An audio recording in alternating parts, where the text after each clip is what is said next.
ఎన్నో తుఫాన్లు ఎదుర్కొన్న, ఎన్నో విపత్కర పరిస్థితులు ఎదుర్కొన్న ముఖ్యమంత్రి గారు ఉన్నారు కాబట్టి ఇబ్బంది లేదు. ఎన్నో తుఫానుల్లో సమర్థవంతంగా పనిచేసి ఒక రకంగా బయటికి చెప్పకపోయినా ఎక్కడ తుఫాను వచ్చినా చంద్రబాబును సలహాలు తీసుకునే వ్యక్తి చంద్రబాబు నాయుడు. కుదరలేదు కానీ కుదిరితే పోయి ఆ మోందా తుఫాను పట్టుకొని వెనక్కి తిప్పి అటు పంపించేవాడు.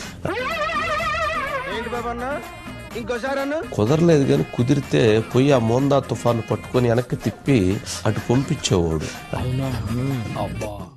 కుదరలేదంటే అది అలింకాల.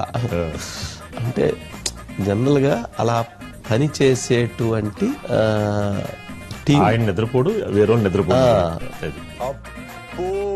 అది కుదరలేదట. లేకపోతే దాన్ని పట్టుకొని అంటే నెక్స్ట్ అంటే ఫ్యూచర్ లో అలా వచ్చే సైక్లోన్ ఏమైనా ఇంకా రూట్ మరల్చడానికి సముద్రంలో వెనక్కి తిప్పడానికి కొత్త మార్గాలు ఉండయేమో కనిపెట్టవచ్చు. అవన్నీ ఇప్పుడేం మనం చెప్పలేము, భవిష్యత్తులో అట్లాంటి వాటికి అవకాశాలు కూడా ఉన్నాయి. రామచంద్ర ఈ ఓవరాక్షన్ భరించలేకపోతున్నాను రా. గంటకు అప్డేట్స్ తెలుసుకుంటున్నారు. మొంతా తుఫాన్ కు ఎదురెళ్తోంది ఏపీ అన్నట్టుగా ప్రభుత్వం సన్నద్ధమైంది. నేను పోతాను, నాకు ఇది వద్దు.